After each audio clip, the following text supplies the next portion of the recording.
nice round of applause. First time in the United States.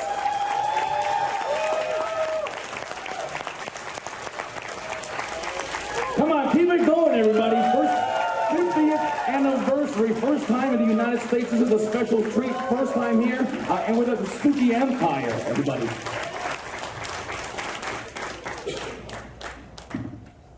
And folks, this is Karen. Show her some love too. Karen, will you help me translate everything? This will be translating for us.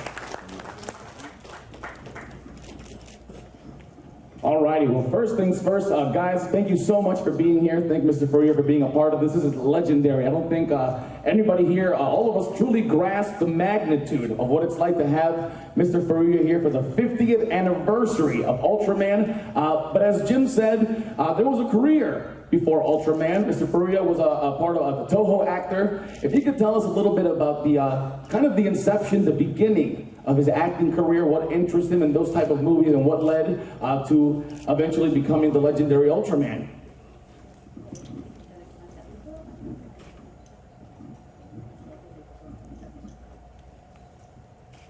Hello. Hello.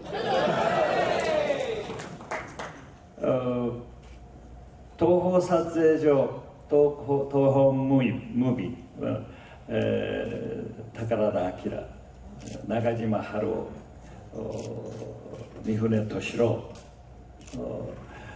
司陽子と、映画を一緒に撮っていた仲間です。はい。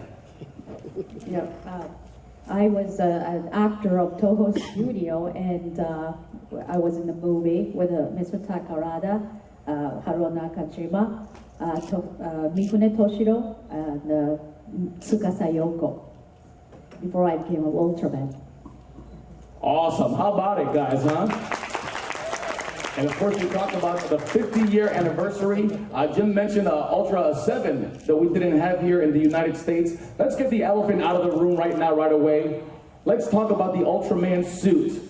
I'm sure all of us that watched the show, some of us that were around in the 60s when it was out, have seen the tapes, very limited DVD releases, but what was your favorite suit of all the ones that he had to wear? Which was the most comfortable in the fighting scenes? I know it's kind of restricting, so tell us some of his preferences about the suit. Well, he had, in the Ultraman series, there was 3 style of suit.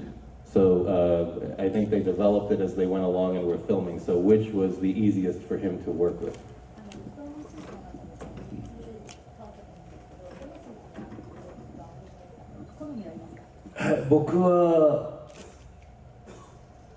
Aタイプなんです。I like an A-type suit of Ultraman. There are A, B, C. Yeah. So A-type was used in the early episodes. What is the reason? Why did he like A-type? 一番動きやすかったっていうか、自分の体にフィットしてたっていうことですね。Because A-type fit my body and easy to move. That's why I liked A-type the most. Very good. Anyway, guys, let's back it up a bit before we get into the details of playing Ultraman. Mr. Furuya is working at Toho Studios as a drama actor. What led to him being a suit actor for Tsuburaya Productions in the Ultraman series? Or he was actually in Ultra Q before as a suit actor. What led to that job as a suit actor? Yeah, it's a great question because it's a significant leap between being a drama actor and then eventually becoming Ultraman.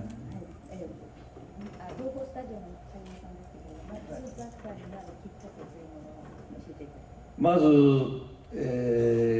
その当時日本では背が高かったんです。それともう一つ仕事に、だいぶ余裕があって暇な人ですね。その痩せてる人ですから3つ、暇な人と痩せてる人と背の高い人、それで私が選ばれた。I was selected to be in the suit because I was tall and slender and I had a lot of time as an actor. availability. That's awesome. One thing I was personally very curious about, and we're going to take some questions from the crowd, guys, so start making your way over to the microphone. Don't be shy. Be part of this historic event. I mentioned I'm a professional wrestler. I do it on the weekends. I know I get thrown around a lot in my spandex. But I was wondering, do you ever suffer any injuries during the fight scenes? I know it's really dangerous. You have to have a lot of stage combat training. I want to know if you ever suffered any injuries and if there was any martial arts training involved to prepare for the role. 彼自身もレスラーをやっているんですけれども、怪我とか、されたことが。You can tell. まず撮影で、一番辛かったのは水の中に入ってその水が仮面の中から抜けていかないんで仮面の中で溺れてしまうのが一つ、もう一つは、火ファイヤーが目の中に入ってくる、それが二つ。 Yes, the scary things. First, when I was in the water came in through the eye holes of the Ultraman mask. So it's hard for him to breathe in. He felt like, oh no, I was gonna drain. And then second, he was scared of fire because the very hot air comes into the mask. It was very hot. 毎日、突き指とか、内身とか、それから突き指ですね、そういうことがいっぱいありましたね。Every day I hit somewhere, my finger, my feet, step on the nails. So every day, yeah, I was hurt. Wow, there it is. Hard work, man. A lot of people don't realize the strain that goes into actors' bodies. Guys, show some love. Let's keep some noise going. Appreciation for the sacrifices that are made. We do have a question, buddy. What's your name? Spencer. Spencer, do you have a question? Yes, I do. What was it like being directed by A.G. Tsuburaya?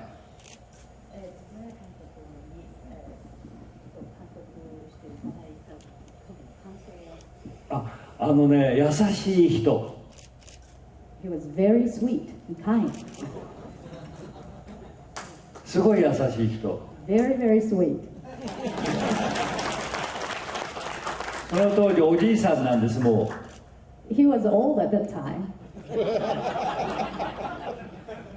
それで、怒られたことはないんです。 He never scolded me 私が優秀だったから。 because I was good. Tsuburaya-san's nickname was, they referred to him as Oyaji, correct? そう、親父、親父、親父って。 So Oyaji is like a kind of like affectionate way to say old man, right? So it's like they affectionately refer to him as Oyaji. 親父っては面と向かっては言えないんですよ。 I could never call him Oyaji in front of him, but we just called him in the studio. まあ、普段は監督、監督さん。 So I said, Director-san, Tsuburaya-san, in front of him.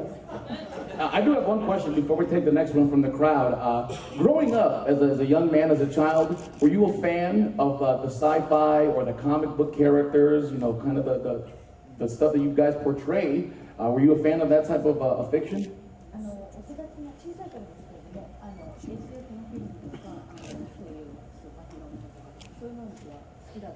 大好きです。本当好き。映画が大好きです。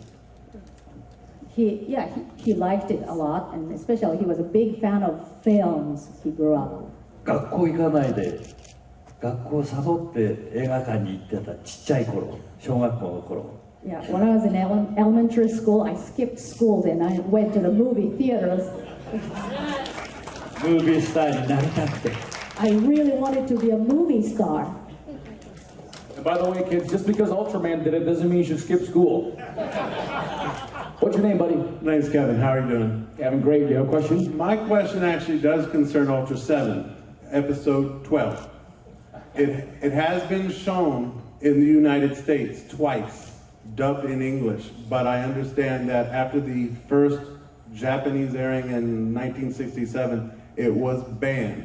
and has never been made commercially available. Will that ever change? Well, you're correct, but I don't know if he knows the answer to that. You can ask him. ウルトラセブンの12話は、アメリカでDVD でカットされてるんですけども、それからどうなってるんですか？ Gavin, you do a little bit of research before you came here today? No, this I is mean, long. they not only don't show it, but it's been removed from books, like reference material. They just skips episode 12 and goes right to 13. Well, he can answer first and then I'll explain the 理 reason. 由はねいっぱいあってわかるんですけれども、最近ねまたやろうかっていうそういう動きがあるんですよ。また放映しようかっていう。はい。ただまだやっぱり原子力のやっぱり問題がいっぱいあってダメみたいですね。Because of the episode relates to atomic bomb, so that's why they deleted. But recently they're talking about, hey, let's bring it back into DVD. So maybe or maybe not. The story is Ultra 7, they're usually fighting aliens. It's usually some kind of alien invasion, not just monsters, but something covert. It's this episode, it's the aliens from the planet Spell and their radiation, they've been affected by radiation. They need to drink blood. And they devised this sneaky method of a wristwatch that people are wearing. And one happens to be given to a child, and they realize, ooh, a child's blood is nice and pure, and we can really survive on it. And the monster, at the end, of course, there's a monster, and the monster has what looks like radiation burns on him. It's part of like the design, and that's a very touchy subject. Other movies have had the same issue when they portray some kind of like radiation burned monster or character. So this is why it was removed. Even though it's fiction, it's a very sensitive subject in Japan. Arigato. Thank you, but Jim, I also, you brought up the monsters and stuff. One question I was really excited to ask Mr. Furuya was, did you ever have any creative input of any of the monsters that Ultraman fought? And if so, do you have a preference, like any favorite monster that stands out?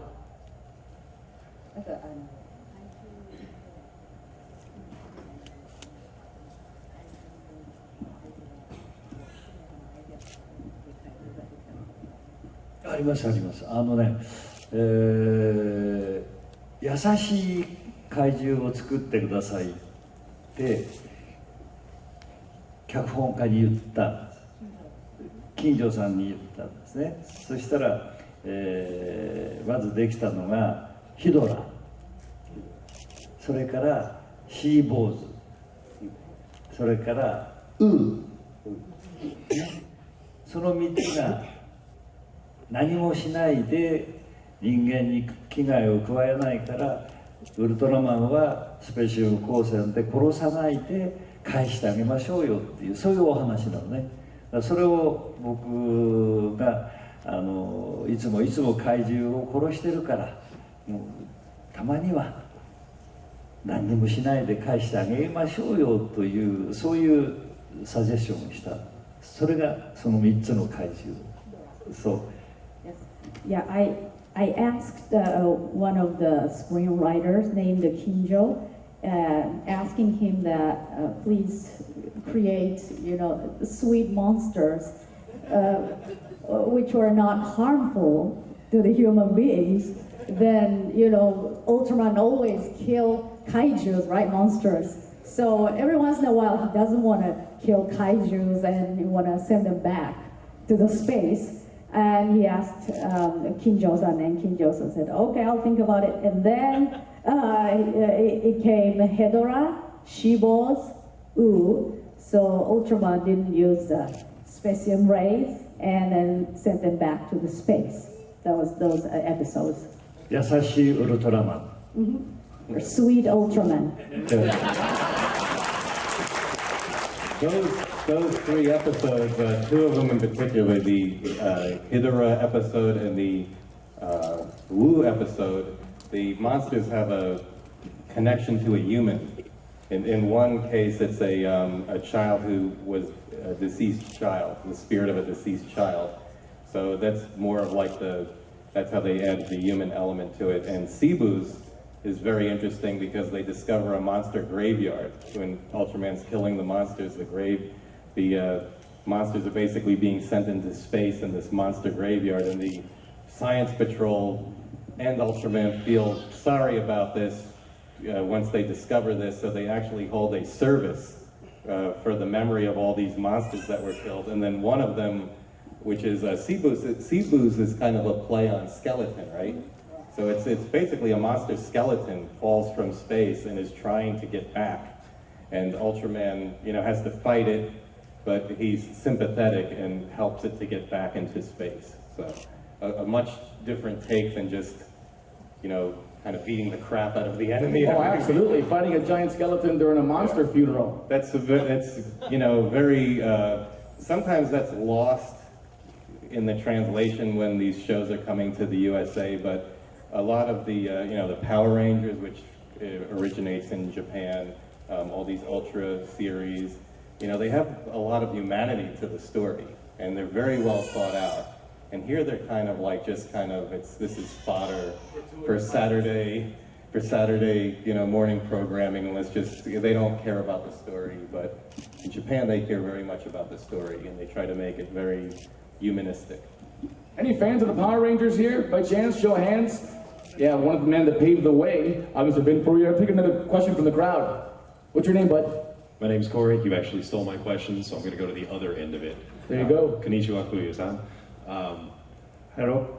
How did being Ultraman affect you after Ultraman? ウルトラマンは役者としての人生にどんな影響を与えましたか？我慢強さを与えてくれた。 I learned the patience as an actor. 子供を大事にする精神を与えてくれた。 It gave me the spirit of being nice to children.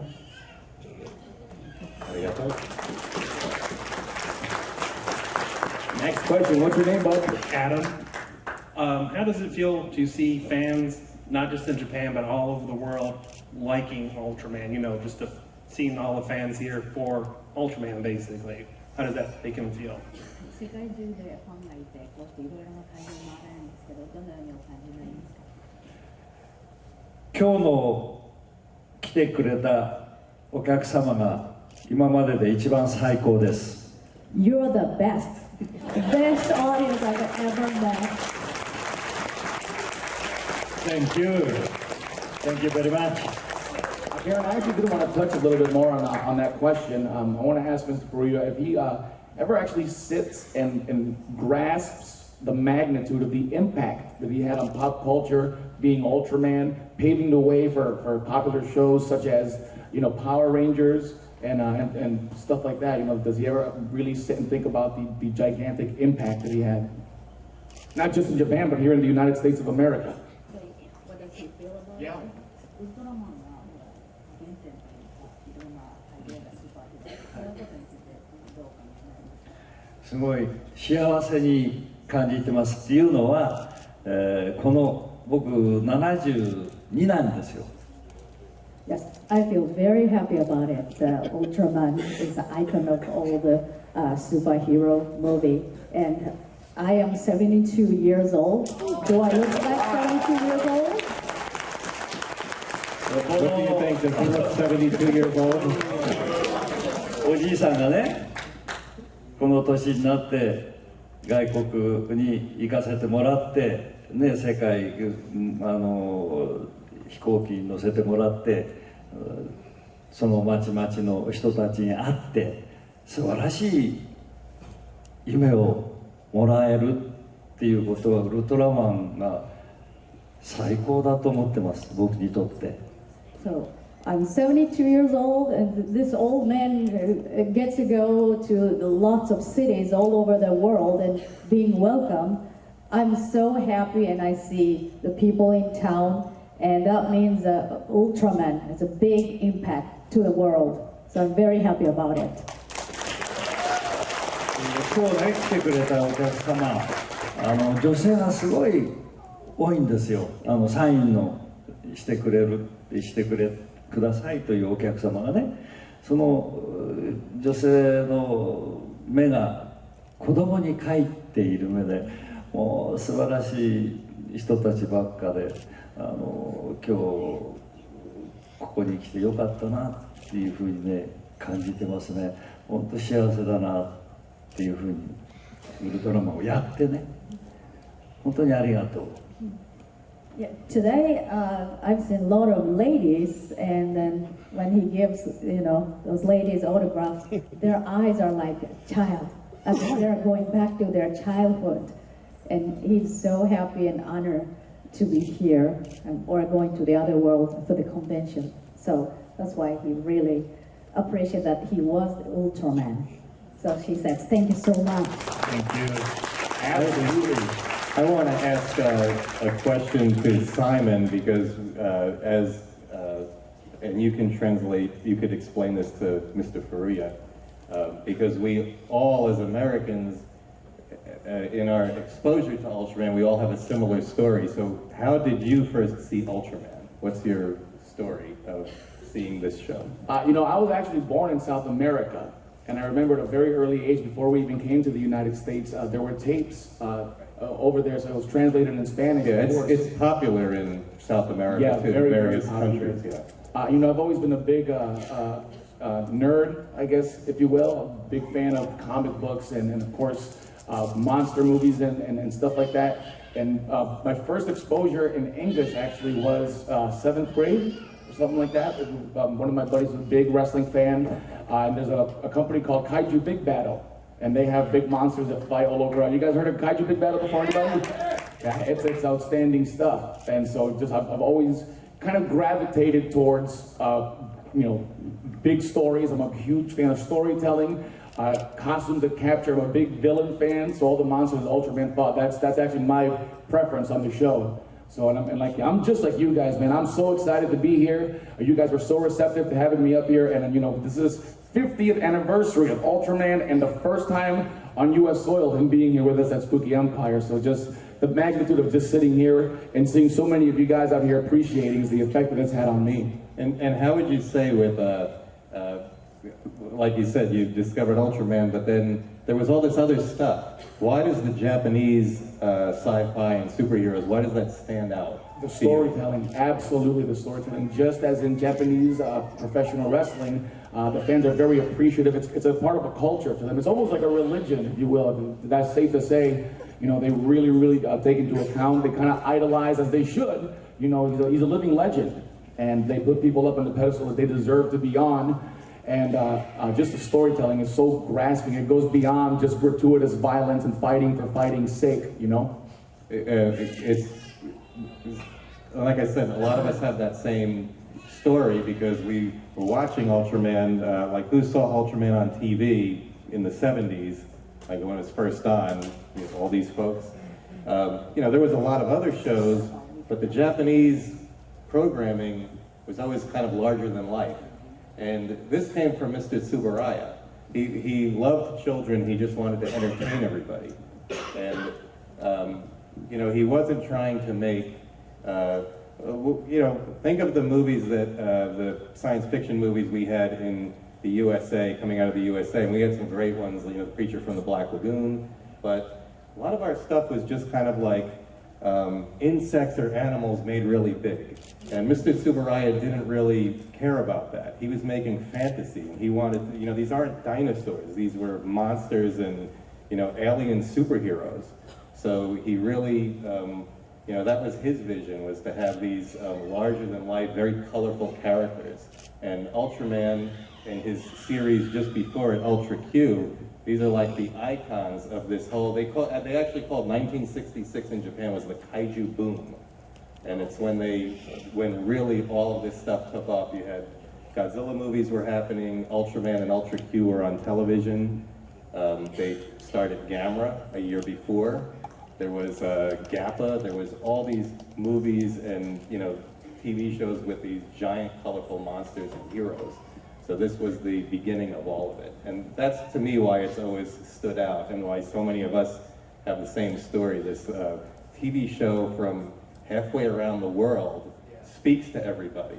You know, and we identify with the culture. And to me, that's why it's important, because it made where politicians and governments can't get along, we can have something in common from this great programming that came from another culture, from the minds of these talented artists, the actors and the people who designed everything and who directed it.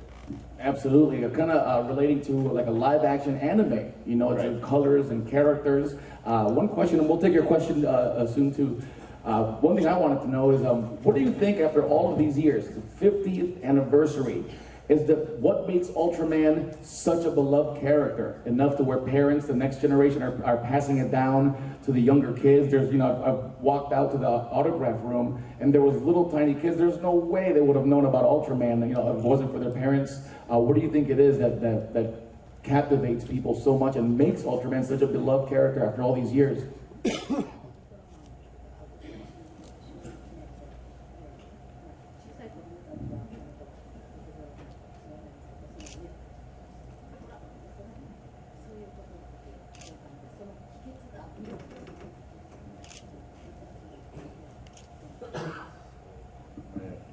いつも聞かれるんですけれども、いまだにウルトラマンが50周年50年もったっていうことが円谷プロの人に聞いても分かんないし、それから監督に聞いても分かんないし、まだね答えが出てないんですよ。 Yes, I'm often asked about that questions.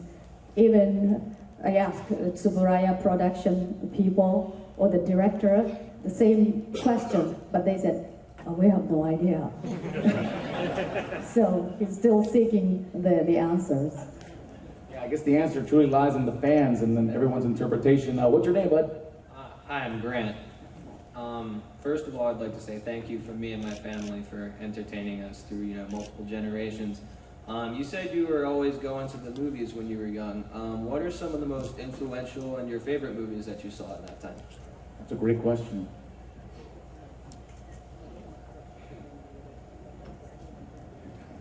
When I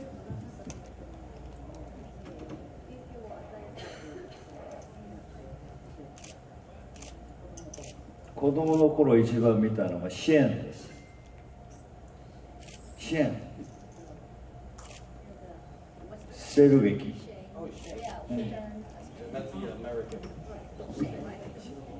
Right. Yeah, he loved the Shane Western spaghetti. Spaghetti Western stuff. In Japanese, we call it macaroni Western. Macaroni Western. I don't know what it is. So yeah, he loved it, and the film called Shane. Understand? You know that? Yeah. Number one. This is number one. Thank you. もう一回、もう一つあるの Another は、 one. ジェームス・ディーン。 James Dean. It's a big James Dean. Rebel Without Cause. 理由なく反抗。その3本すべて、ジェームス・ディーンの戦う姿がウルトラマンが真似したんです。僕が真似したんです。 He got an idea of the fighting pose as an Ultraman leaning towards, right? That's from James Dean. Yeah, James Dean had a knife, right? And then like this. ジェームス。 James Dean slash Ultraman. That's awesome. What's your name? Hey, my name is Cole. You're such a huge name in the kaiju films and everything, like everything around that culture. And I was wondering, to my knowledge, you were also King Ghidorah and Horath from the other Godzilla films. What was it like being those two monsters, and how did it compare to? Wait, one second. When he was in the Toho films, he was a drama actor. He wasn't the monster. He wasn't a suit actor. Oh, The other monsters he was a suit actor were in the series Ultra Q. Oh, okay. He was, like you said before, he was chosen because he's tall. How many people have met or have seen Haruo Nakajima, the original Godzilla suit actor? Right? Nakajima is much shorter than Mr. Furuya, as you've seen. Usually the Godzilla suit actors are very short. The reason is Godzilla's head sits on top of their head. Ultraman, the face is right behind the mask. Now, Mr. Furuya is much taller than Mr. Nakajima, but as you've seen the Ultraman episode where he fights G-Ras, which is a Godzilla suit, that's Mr. Nakajima inside the suit, and they're the same height. In fact, G-Ras is a little taller than Ultraman. So the suit is giving the actor height. He was chosen for two tall, one was a monster named Ragon, which is kind of like a creature from the Black Lagoon type amphibian man. That was in Ultra Q, that's why he was chosen for that. And then when they went on to make Ultraman soon after, they knew that, well, we have this tall actor, let's have him play Ultraman. Okay. But if you wanted to ask him, for example, about the Toho films, maybe what was it like his roles in that as a drama player and working with Mr. Honda? Yeah, absolutely.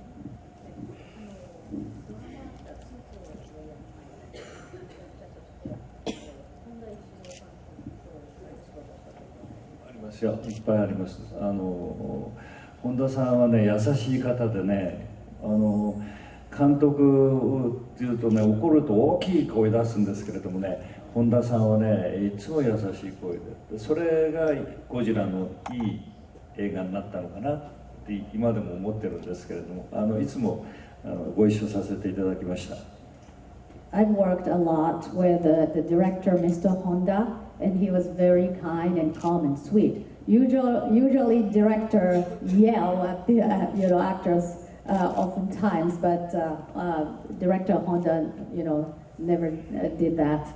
And very sweet, and that's probably one of the secret that Godzilla became a great film, because it was nice atmosphere in the studio. Thank you, sir. Thank you. Hi, my name is Anthony. I actually don't have a question, I just have something I would like to say to him. I started watching Ultraman when I was 10 years old, and I was picked on in school, and I had a very small circle of friends, and that show basically made me want to be a braver and stronger person, and I introduced the show to friends of mine that didn't know about it. And most kids would play soldier or cowboys, and we would play Ultraman Kaiju, and we'd always argue who'd get to get a Kaiju, and everybody wanted to be Ultraman. So basically what I wanted to tell you, I've been waiting a long time to say thank you for bringing Ultraman into my life. You helped me make friends, you helped me stand up for myself. Every time I was bullied, Ultraman was right next to me, and I stood up for myself, and my friends stood up for myself, and I made a lot of great friendships because of Ultraman. So thank you very much for bringing that into my life.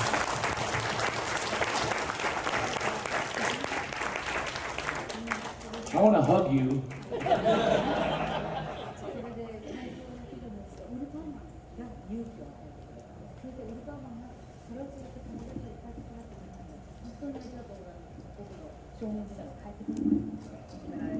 Thank you very much. Is that it, Eric? Guys, I want to thank you so very much. Again, my name is Simon Time, and this was my first year at Spooky Empire, and you guys have made it so memorable. 50th anniversary of Ultraman's first visit to the United States of America. Can we get a big thunderous? Now, before we go, we have a little more time, correct? Yeah. We have a little more time? Okay, so we like to do this, as it's some audience participation.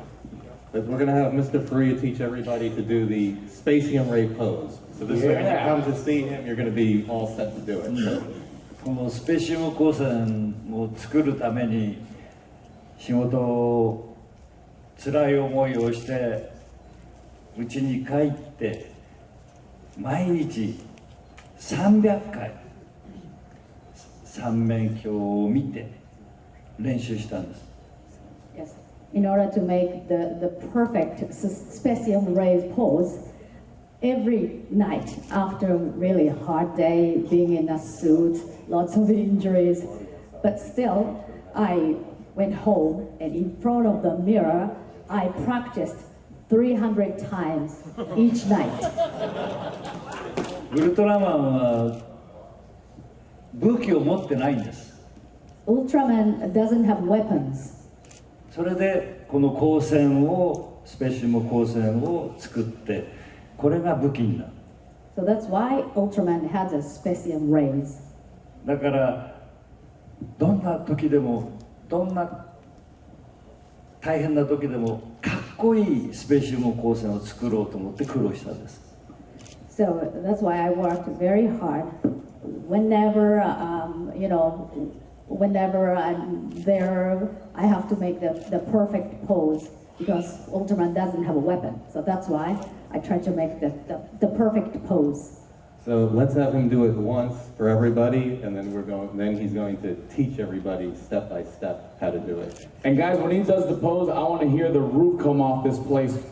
最初に日本を見せてください。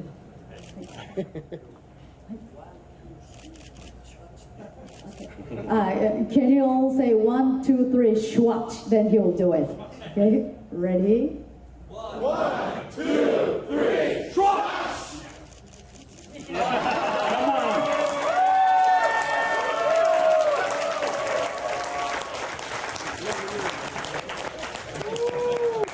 Working? Is it working?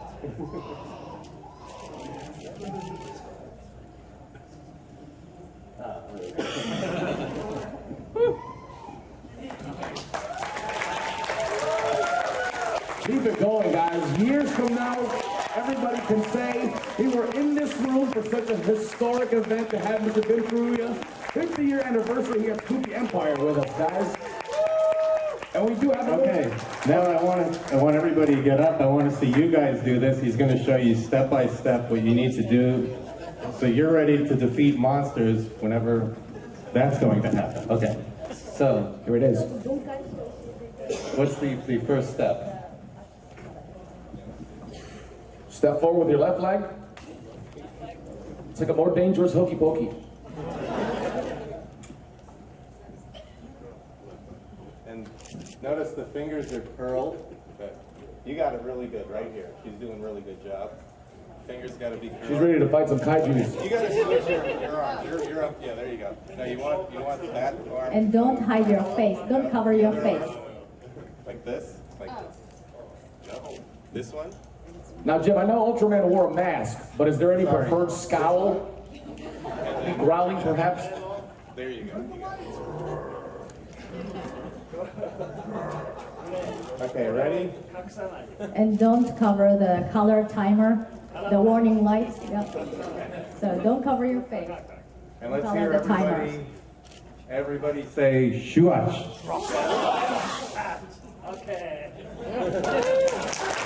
And guys, we do have a little tradition here at Spooky Empire. We're going to get everybody nice and